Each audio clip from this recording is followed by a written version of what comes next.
사단법인 평화의 길에서 내 마음의 평화, 내 이웃의 평화, 한반도의 평화, 또 우리 지구를 좀 지키자, 그런 캠페인의 한 일환으로 제가 그 세계적인 라이더 오토바이를 타고 100여 개국에 뭐한 아이고 아니에요. 뭔 100여 개국이 아직 한참 멀어요.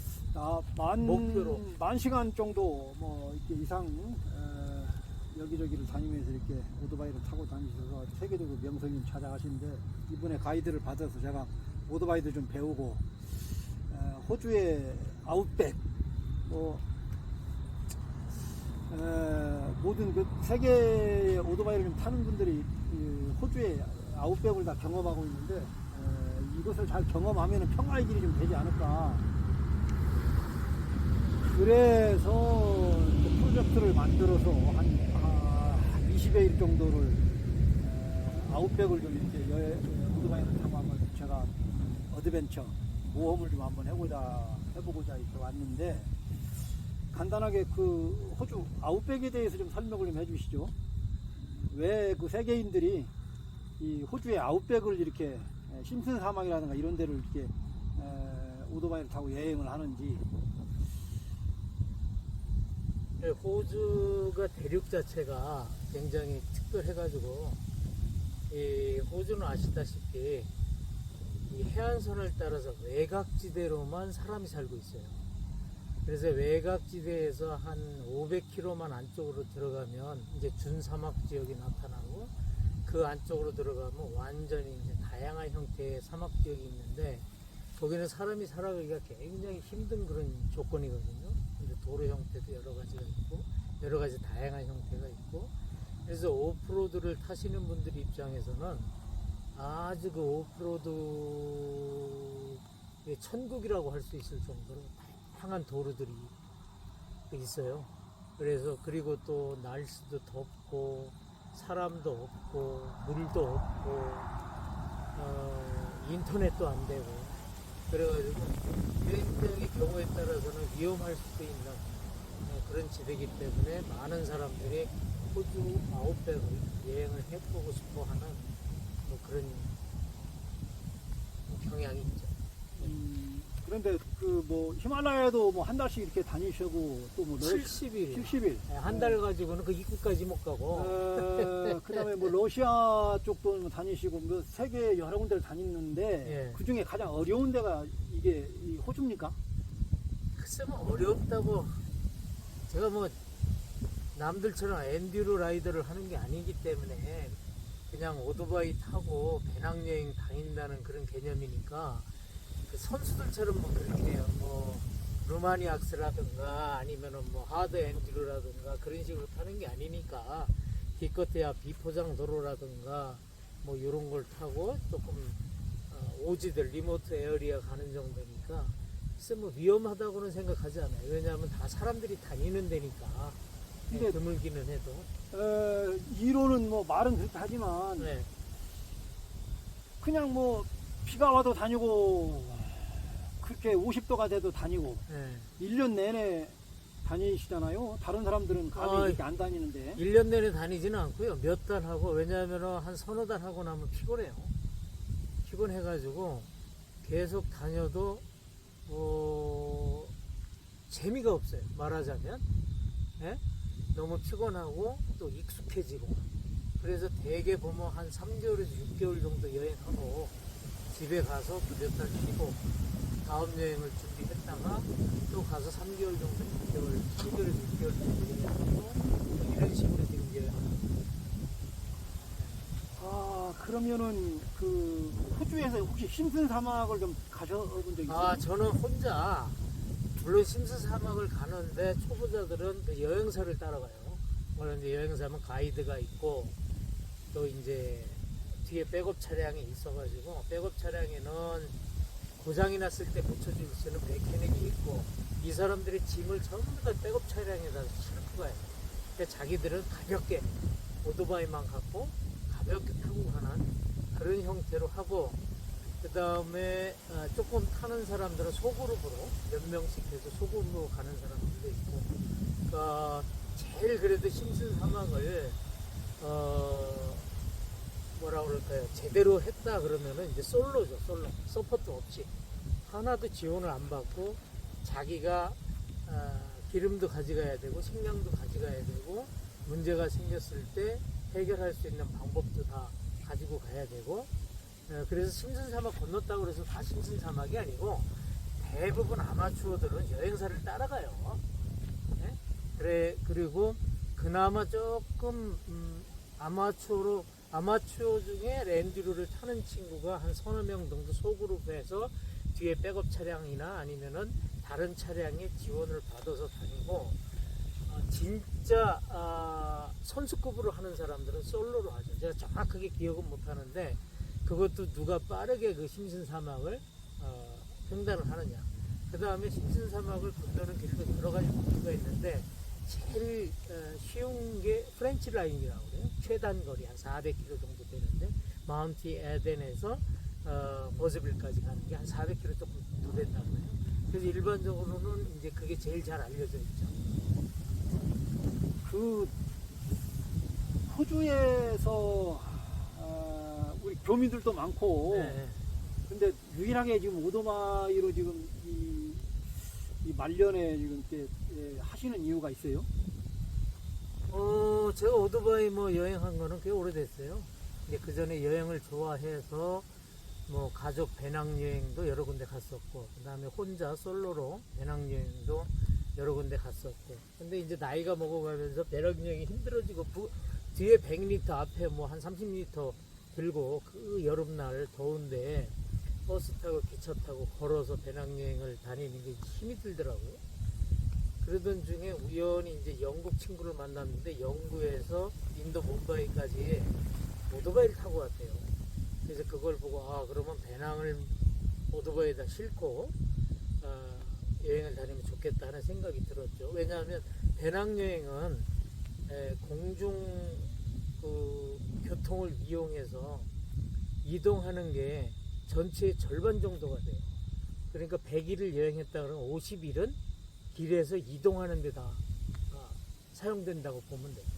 그리고 나머지 50일은 뭐 관광지 같은 데 가서 구경하고 쉬기도 하고 뭐 이러는 거거든요.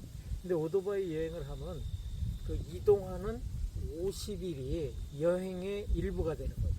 그러니까 이동 과정도 여행이 되는 거고, 목적지에 도착을 해서 또 관광을 하든 뭘 하든 그것도 이제 여행이 되니까 조금 더 충실하고, 그 다음에 퍼블릭 그 교통수단이 못 들어가는데 리모트한 에어리아든가 뭐 이런 데도 들어갈 수 있고, 그 다음에 이동을 내 스케줄대로 할 수 있죠.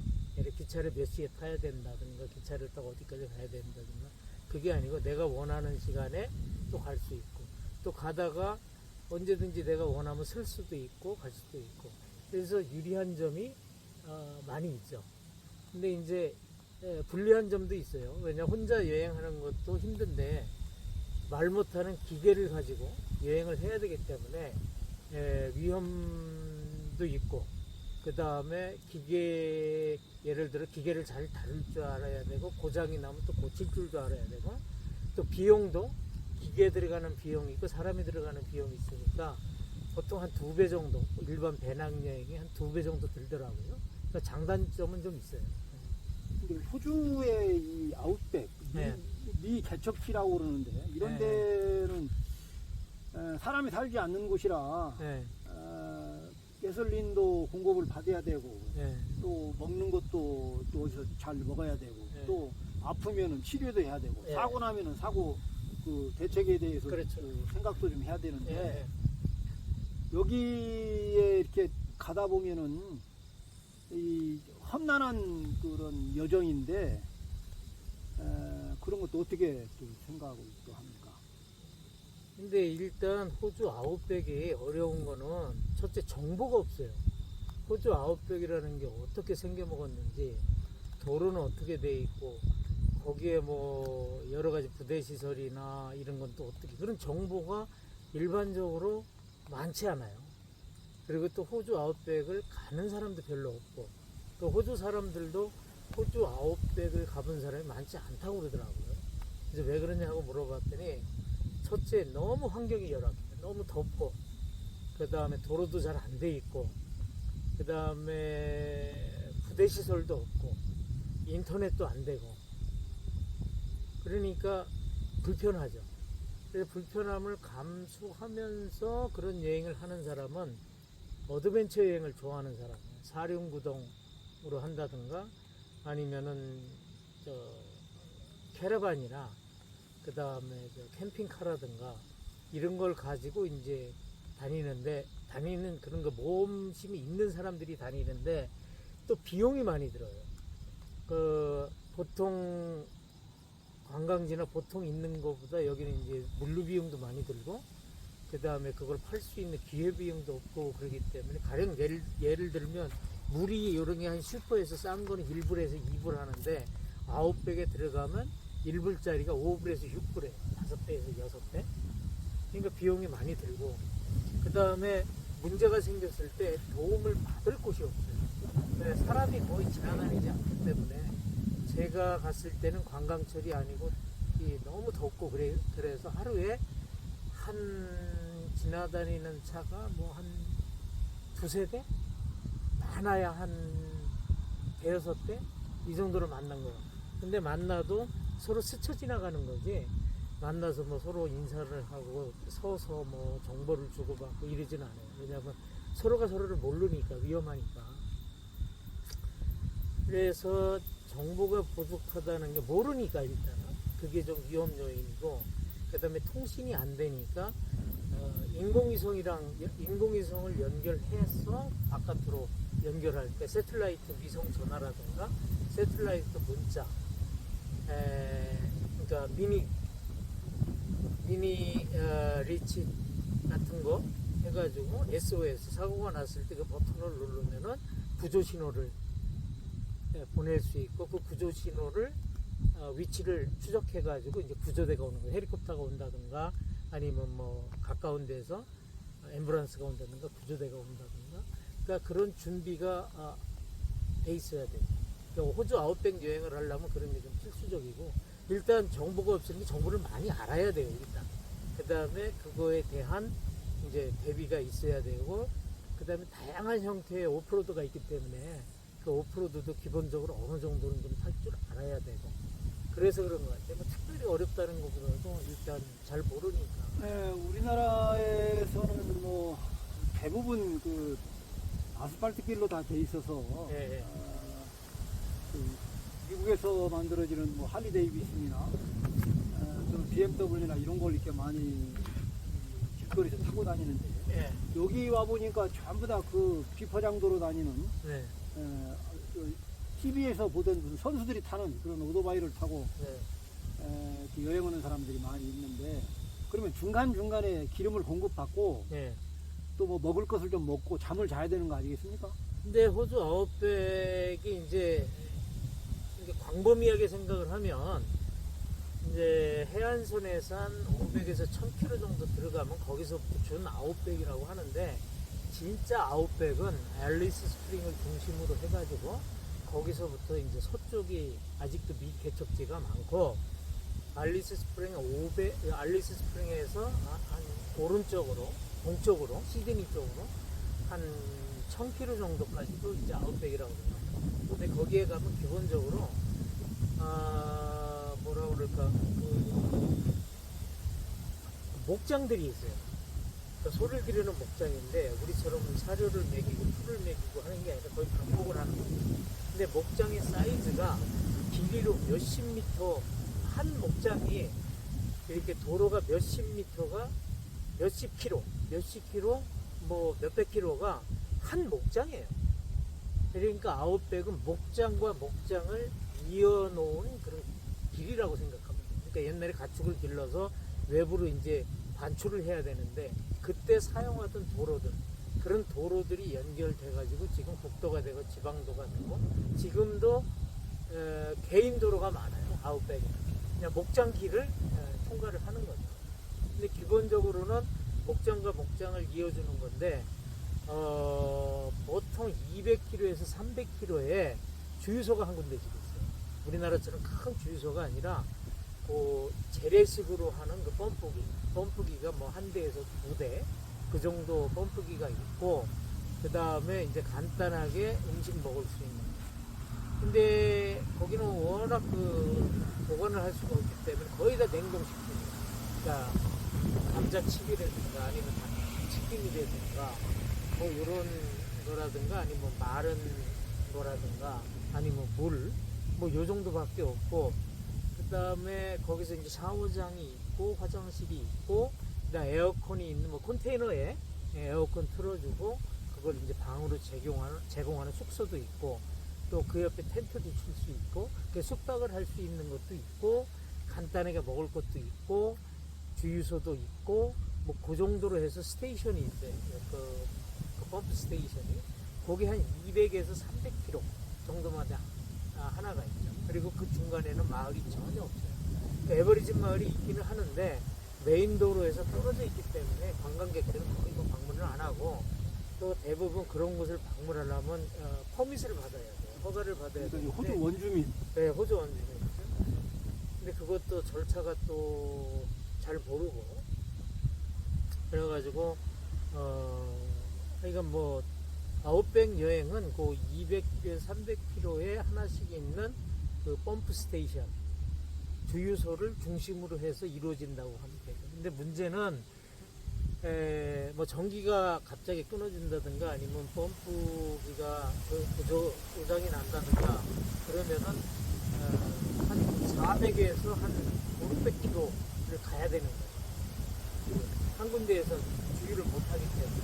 그러니까 최소한 아웃백을 가려면 500km 정도 갈 수 있는 그런 탱크를 가지고 가야 되고, 항상 한 5리터에서 10리터 정도.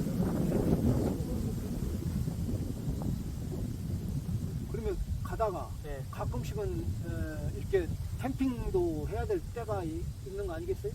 뭐 다양한 형태가 있는데, 오토바이 타고 가는 경우에는 주로 이제 뭐 서양 친구들도 그렇고 주로 그 주유소에서 제공하는 캠프장, 물론 유료 캠프장이에요. 거기서 20불에서 한 30불 정도 하는데, 그런 캠프장에서 한다든가, 거기에 장점은 샤워를 할 수 있다는 거 하고, 그 다음에 이제 안전하다는 거 하고, 그늘이 있다는 거, 네? 그런 장점이 있고, 저 같은 경우에는 완전 와일드 캠프로 피곤할 때까지, 지칠 때까지, 피곤할 때까지, 아니면은 만족할 때까지 라이딩을 하고, 해가 뉘엿뉘엿 선셋이 이제 될 때쯤 되면 도로 바로 옆에다 그냥 텐트를 쳐요. 그러면 사람들은 무섭지 않느냐, 위험하지 않느냐 그러는데, 첫째, 지나다니는 해가 지고 나서 지나다니는 차는 거의 없어요. 본 적이 거의 없어요. 그리고 지나다닌다 하더라도 앞만 보고 가지, 그 뭐 옆에 신경을 안 쓰기 때문에 전혀 위험하지 않고, 괜히 또 안에 들어가 봐야 또 다음날 나와야 되니까, 저 같은 경우는 바로 도로 옆에서 이렇게 캠프를 했던 적이 많이 있어요. 그런데 지금 21세기에 사람 네. 사는 곳에 왜 저기 그 호주 원주민들이 사는 데는 허가를 받아야 되는 거예요? 그것도 이상하잖아요. 그건 잘 모르겠어요. 제가 외국인이고 호주 역사나 호주 정치나 뭐 호주 내막에 대해서는 잘 모르기 때문에, 아마 옛날에 만들어 놓던 무슨 사문에 대한 룰 비슷한 건데, 아직도 명문화는 돼 있는데 그게 잘 지켜지지 않는 것 같기도 하고. 근데 문제는 이제 어떤 문제가 생기면 그게 또 이제 사문화가 된 법이라 하더라도 또 문제가 생기면 그게 적용이 되니까, 그런 문제가 좀 있긴 하더라고요. 아니 우리가 지금 평화의 길을 지금 가고 있는데 거기 호주 원주민이 가는 곳에 평화롭지가 못해요. 가면서부터 그 허가를 또 받아야 되고, 마치 그 아메리카 인디안들 구역에 가면서 뭐 허가 받는 경우나 비슷한 사례인데, 이 차별이 심한 거죠, 그러니까 호주 정부가. 그건 잘 모르겠어요. 이제 뭐 여행자니까 호주 국내 사정 문제도 분명히 있을 거고, 또 관점의 차이도 있을 거고, 또 입장 차이도 있고 그러니까 그거는 잘 모르겠어요. 그러면 이제 그 호주 이 아웃백을 굉장히 좋아하시고 여러 차례 지금 다니시고, 또 뉴질랜드에서도 뭐 동서로 남북으로 그냥 종횡무진으로 이렇게 많이 다니셨는데, 그 가장 어렵다고 하면 또 뭐가 있을까요? 어떤 면에서요? 그 오토바이 타고 아웃백이라든가 세계 여행을 하는데 글쎄요. 뭐 지금 안 아파 보니까 지금 어려운 거 모르시는 거 아니에요? 글쎄요, 뭐 좋아서 하는 거기 때문에 뭐 어려운 것 자체도 이제 좋아서 하는 거고, 뭐 힘들다 어렵다 생각해 본 적은 별로 없어요. 힘들 때도 있는데 자고 일어나면 또 다시 달리고 싶은 욕망이 또 강하고, 또 달릴 때만큼은 또 집중을 해서 이렇게 달리기 때문에. 근데 어려운 일이 있죠. 힘들고 어렵고, 뭐 날씨 때문에 고생도 하고, 뭐 다리도 부러지기도 하고 힘든데, 지나고 나면 그게 또 굉장히 기억에 남는 추억이 돼요. 그러니까 그때 그 순간은 힘이 드는데, 지나고 나면 뭐 좋은 일이든 나쁜 일이든 다 좋은 추억이 되고, 또 그렇기 때문에 가고 싶은 생각이 들기도 하고, 그래서 힘들다 어렵다 뭐 그런 생각은 아직 안 해봤어요. 제가 3월 4일 날 네. 호주의 시드니에 도착을 해서 비행기를 타고 브리즈번 션샤인 코스트라는 곳에 와서 네. 스티브 집에서 오토바이를 대여를 해주고 예, 예. 또 거기서 숙식되고 그래서 홈스테이를 좀 하고 네. 그러면서 좀 이렇게 오토바이 이렇게 튜닝도 좀 하고 네. 좀 하고 준비를 해서 이제 오늘 약 한 450km 정도 여기 웨스트 마라고 하는 곳에 텐트를 치고 있는데, 이 스티브라는 분하고는 어떻게 과거에 인연이 좀 있습니까? 예, 예.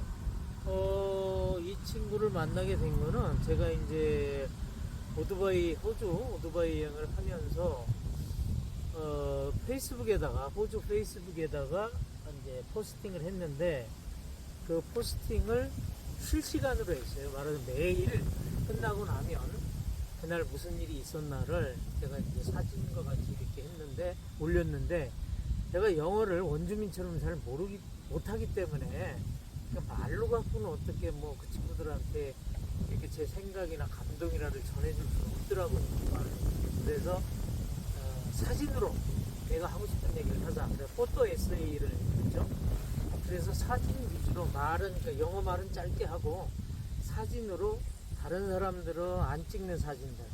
그러니까 다른 사람들은 되게 뭐 자기 중심적이거나 오토바이 뭐 좋은 모습이라든가 자기가 뭐 어디 좋은 데 갔다 왔다든가 이런 모습인데, 저는 있는 그대로 고생하면 고생, 넘어지면 넘어진 대로, 고생하면 고생한 대로 다양한 앵글로 찍어가지고 계속 포스팅을 한 1년, 2년 그렇게 했더니 이 친구들이 상당히 호응이 좋았어요. 그래서 좋아요도 많이 눌러주고 댓글도 많이 달아주고, 그 다음에 이제 초대도 많이 해줘서 뭐 호주 전국 돌아다니면서 또 초대도 많이 받았고, 그 다음에 오토바이가 고장이 난다든가 그러면 그 친구들이 전부 다 자기가 돈 한 푼도 안 받고 고쳐주기도 하고, 뭐 그러던 중에 스티브 이 친구가 이제 메시지가 왔어요. 저한테 자기가 내 여행을 계속 지켜봤는데 한번 초대를 하고 싶다고. 그래서 자기가 58 가공을 하고 있는데 한번 오면 뭐 58에 대해서 또 체험을 하게 해주고, 뭐 그래가지고 호주 시드니 가는 김에 들렸었죠.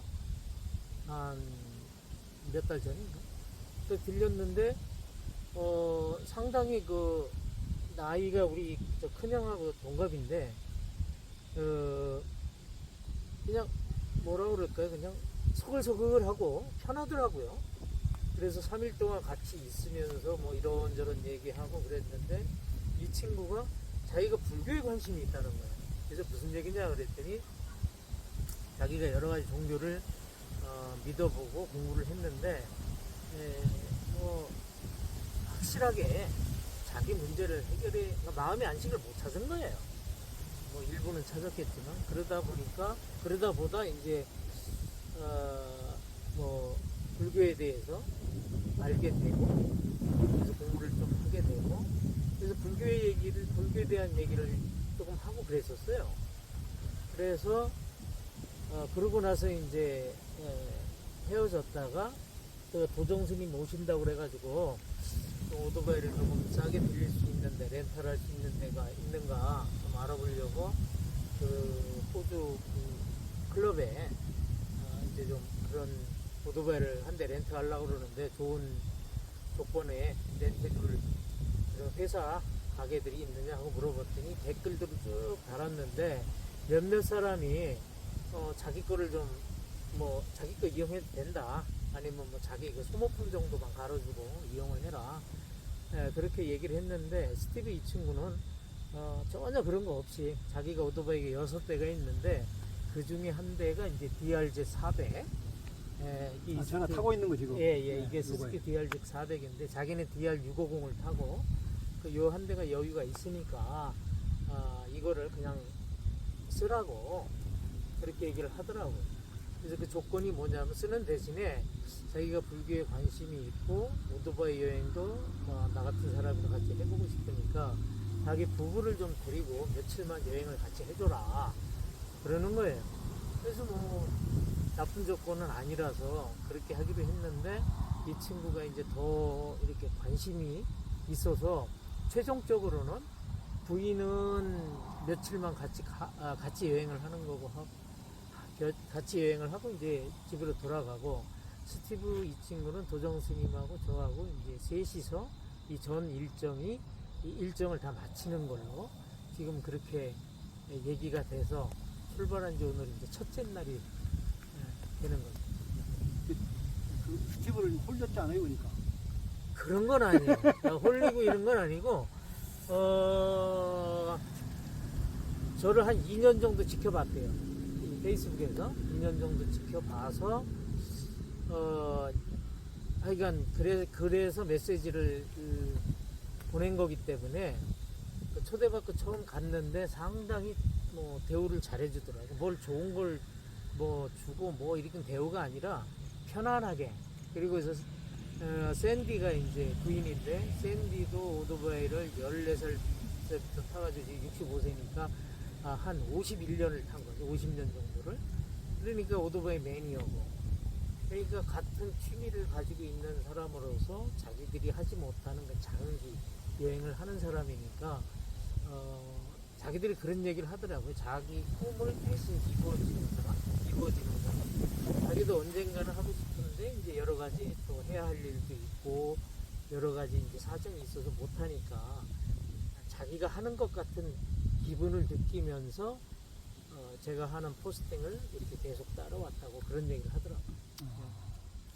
저는 이제 명진 스님께서 스노우보드라든가 또는 프리다이빙 이런 거 이제 뭐 이렇게 당신도 60이 넘고 70이 넘어가지고도 계속 이런 어드벤처를 좀 하거든요. 이제 이게 이제 불교에서 어떤 좀 자유의 표현인데, 좀 60 넘고 나면은 좀 이렇게 우리가 자유스럽게 좀 살아보자. 60 넘고 나서 내가 스스로 자기 검열을 해가지고 위축되고 그렇게 하냐. 출가를 했으면은 좀 이렇게 좀 자유스럽게 좀 살고 자유스럽게 뭐 여행도 좀 하고 하고 싶은 얘기도 좀 하고 살자. 그래서 이제 제가 그럼 나도 한번 오토바이 타보고 아웃백을 좀 다니면서 좀 뭔가 좀 보여주고 싶다. 그렇게 해서 이제 우리 세계적인 라이더 도움을 받아서 오토바이 강의도 듣고 비포장도로는 또 이게 어떻게 다녀야 되는지 앞으로 지금 내일 모레 곧 아웃백에 진입을 하는데 사실 저도 좀 걱정이 많이 되거든요. 그래서 이 나이 60이 넘고 그러면 이게 좀 세계적으로 다니면서 뭔가 좀 이 자유에 대한 얘기도 좀 하고 평화에 대한 얘기도 좀 하고 불교에 대한 얘기 맨날 그 시답지 않은 얘기 경전에 있는 얘기 뭐 저도 모르고 나도 모르는 얘기 중얼중얼 자꾸 해봐야 해가 세상 사람들에게 별 관심이 없으니 저것도 구라친다 얘기하거든. 근데 현장에 와가지고 쫙 그냥 한번 달려보고 하루 종일 오토바이를 한번 타고 나 오늘 오면서 오니까 엄청 졸리더라고요. 가물가물하고. 맞아요. 그래서 나의 한계는 어디까지냐. 앉아가지고 계속 멍청하게 졸다가 죽어버리면 무슨 소용이 있어요. 누구를 원망을 해. 그러니까 차라리 뭔가 우리가 좀 길에서 지금 도라는 말이 길이거든요. 오토바이를 타고 그냥 하루 종일 한번 달려보자. 해 떠서 해 질 때까지 달려보고 또 텐트 쳐놓고 자고 이렇게 하면서 뭔가 이 불교에서의 어떤 자유라든가 이런 것을 실제 이런 것을 체험을 통해 가지고 하는 것하고 별반 차이가 나는 없다고 봐요. 어떻게 생각해요? 글쎄, 뭐 스님들 공부하시는 거에 대해서는 제일 잘 모르고요. 제가 경험한 거를 말씀을 드리자면 한국은 일단은 작잖아요. 나라가 작고 인구도 많이 살고 인구도 많고 그 다음에 차도 많고 그러니까 오토바이 타시는 분들이 많이 있긴 한데 오토바이를 탈 수 있는 도로 환경이 일단 안 되죠. 고속도로 주행도 안 되고 라운드어바웃도 많고 방지턱도 많고 신호등도 많고 무슨 뭐 과속 카메라 뭐 이런 것도 많고 차도 많고 그러니까 그러니까 저도 그런 환경 속에서 오토바이를 타긴 탔는데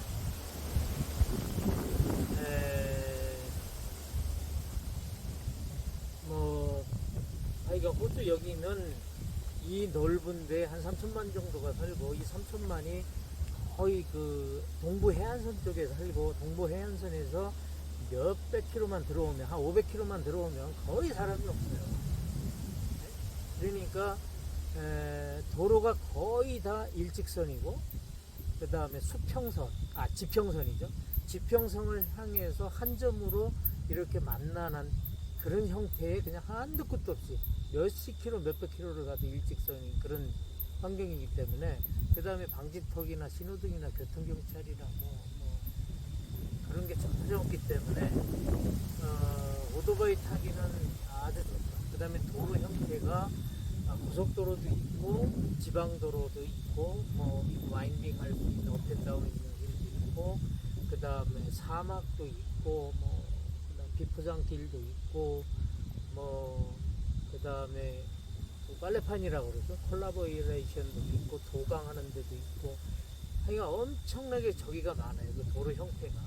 그러니까 오토바이 비포장 도로 오프로드 꼭 하드 엔듀로가 아니에요. 그러니까 한국에서 하드 엔듀로라 그러면 산악 오토바이 타는 거, 산을 타는 거를 이제 거의 산에서 이제 산악 지형이니까 산에서 타는 거를 이제 거의 엔듀로라고 그렇게 생각을 하고 있는데 여기는 하여간 다양한 형태의 엔듀로를 즐길 수 있는 그런 도로 환경이 되고 그 다음에 여기 있는 친구들이 너무 한 4, 5살 때부터 오토바이를 타기 시작해서 이 지형에 맞게 이렇게 익숙해져 있기 때문에 거의 세계적인 선수급들이 많아요. 아마추어들도.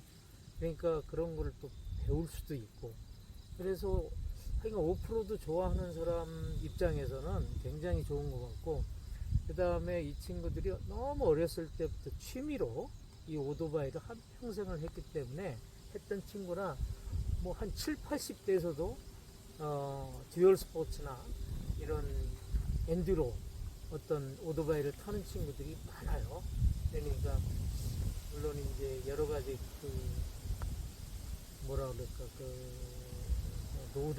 노후에 대한 정부의 어떤 그런 지원 대책이라든가 또 개인이 또 개인에 따라서 노후 대책을 어떻게 했느냐 이런 것들이 하겠지만 그러니까 이쪽 친구들은 정부에서 노후 대책 같은 걸 잘 해주고 그래서 그런지는 모르지만 여행 다니는 친구가 엄청 많아요. 대부분 나이 먹은 은퇴하고 나서 65세 은퇴하고 나서는 거의 다녀보시면 아시겠지만 호주 아웃백이라든가 호주에 여행하는 사람들이 거의 대부분이 실버 노매드라고 그래가지고 흰머리 유목민들이죠. 대부분이 그런 사람들이에요. 왜냐면 젊은 친구들은 아직도 이제 일을 해야 되고 또 애들 키워야 되고 그러기 때문에 시간도 안 나고 그다음에 경제적으로도 아직 여유가 없는 상태이기 때문에 이렇게 장기적으로 여행을 못 하거든요. 근데 여기는 연세 드신 분들이 은퇴 이후에 분들이 오히려 여행을 더 많이 하시는 것 같아요. 그게 오토바이가 됐든 캠핑카가 됐든. 근데 가만히 듣고 보니까 은근히 이게 우리나라에서 지금 할리 타고 폼 잡고 다니는 것들이나 BMW 타고 지금 폼 잡고 다니는 것들이 여기 와가지고 한번 해봐야 될 것 같은데요. 근데 여기가 그건 이제 장르가 다르기 때문에 그래요. 할리라든가 로드바이크 타시는 분들은 여기도 많이 있어요. 여기가 한 호주를 바깥쪽으로 한 바퀴 도는 그 고속도로가 1호 고속도로인데 그게 한 2만 킬로 정도 된다고 그래요. 그러니까 거기가 고속도로로 한 2만 킬로 되니까 그런 데는 전부 다 뭐 로드바이크들, 그죠? 뭐 할리가 됐든지 BMW가 됐든지 그 리터급 바이크들이 많이 다니고요. 그 친구들 얘기를 들어보니까 하루에 뭐 1000마일, 1600km요. 아주 쉽게 다니더라고요.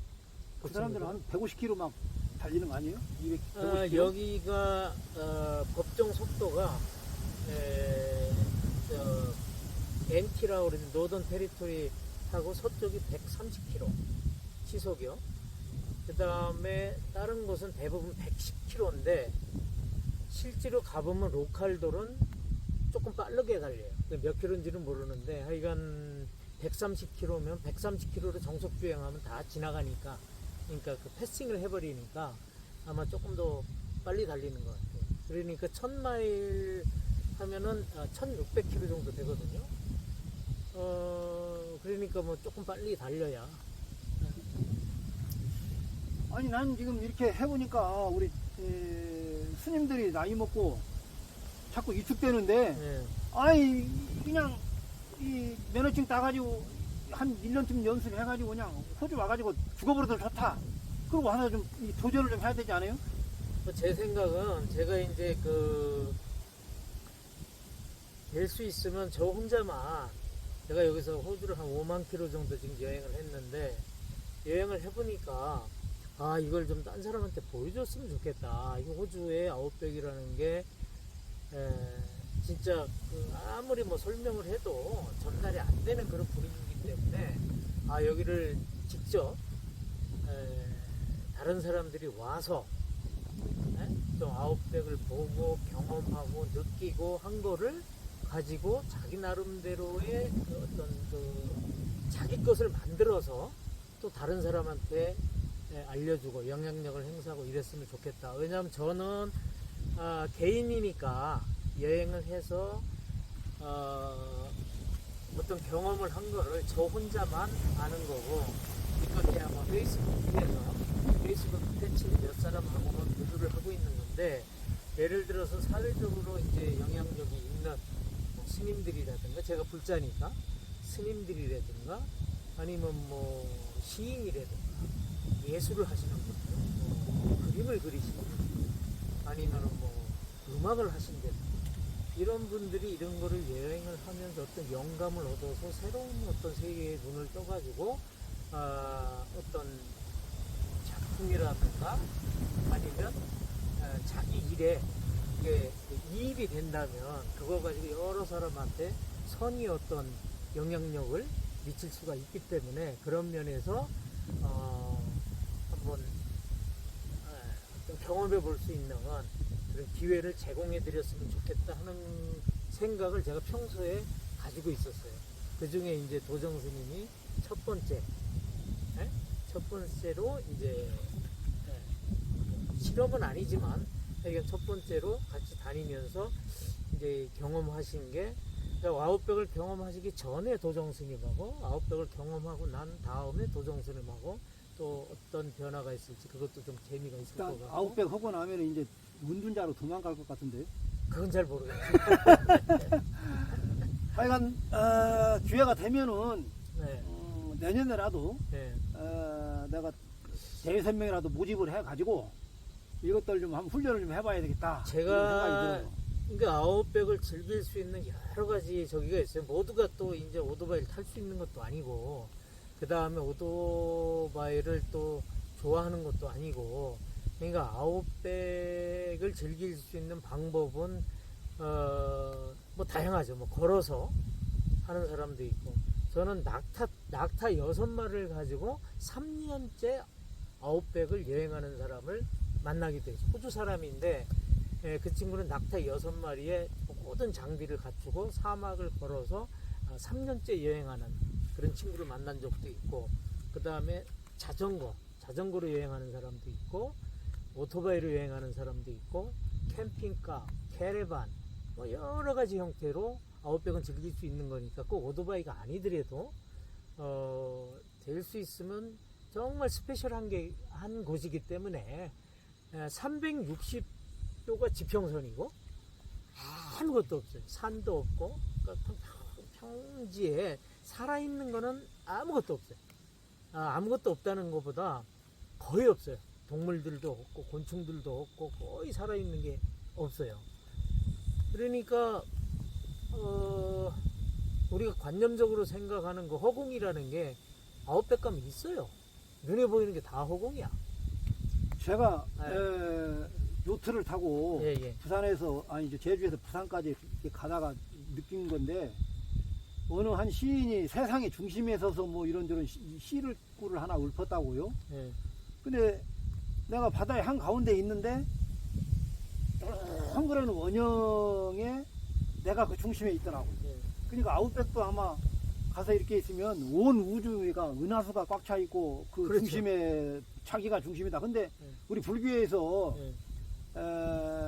우리가 출가해가지고 가장 먼저 배우는 말이 뭐냐면 초발심 자격문이라고 해가지고 예. 원효 스님 이제 이 얘긴데요.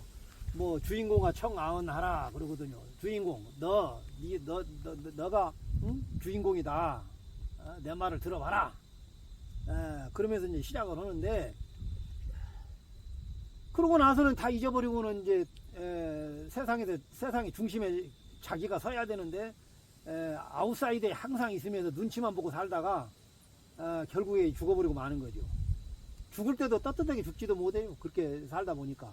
그래서 내가 지금 한 달 여행인데 뭐 한 20일 정도 지금 오토바이 이제 탈 그런 이제 계획이 좀 있는데, 이제 오늘까지는 있고 내일까지 모레부터는 아웃백에 들어가지 않겠어요? 예, 모레부터는 이제 사막 지역에 들어갈 거예요. 사막 지역에 들어가서 밤하늘에 은하수가 있는 데에서 다시 또 유튜브를 좀 하고. 예, 가보시면 예, 거기는 불빛이 하나도 없기 때문에 지평선 끝에서 지평선 끝까지 이 별이 있어요.